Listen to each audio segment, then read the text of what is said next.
Je m'appelle Sarah Bronstein, je suis conseillère professionnelle au CFASACEF, qui est le centre de formation pour apprentis qui organise la formation du Master IEC. Et aujourd'hui, on organise une rencontre entre les futurs anciens apprentis, c'est-à-dire ceux qui sont en train de finir leur Master, et les nouveaux candidats à l'apprentissage.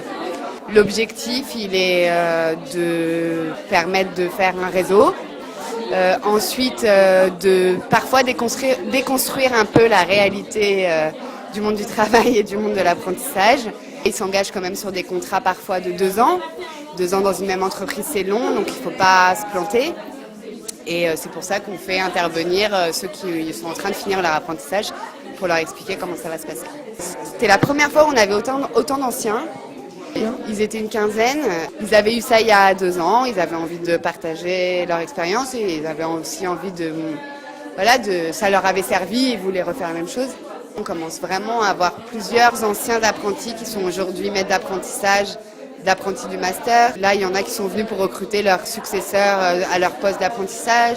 Je pense que nous, ce qu'on dit sur l'apprentissage et eux, ce qu'ils se disent entre eux est aussi différent.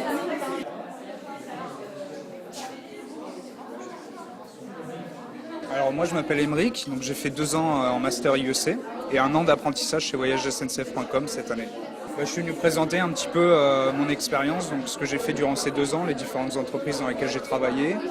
C'est que moi cette réunion ça m'avait vraiment aidé il y a 2 ans quand je ne savais pas ce que je voulais faire, etc.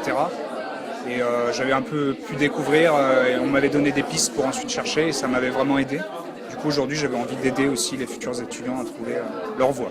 C'est peut-être difficile de trouver l'apprentissage de ses rêves, mais un apprentissage, je ne pense pas que ce soit si difficile. Il y a 2 ans, je connaissais vraiment rien de l'édition, la rédaction. J'ai fait différents stages, j'ai pu toucher différents milieux. Maintenant, je sais lesquels me plaisent plus que d'autres. Il faut rester ouvert, vraiment, tout tenter, oser, envoyer des CV, même quand ce n'est pas des apprentissages, il faut tenter. Quand c'est des stages, demander des apprentissages. Il faut y aller au culot, et si on n'essaye pas, dans tous les cas, on n'aura rien.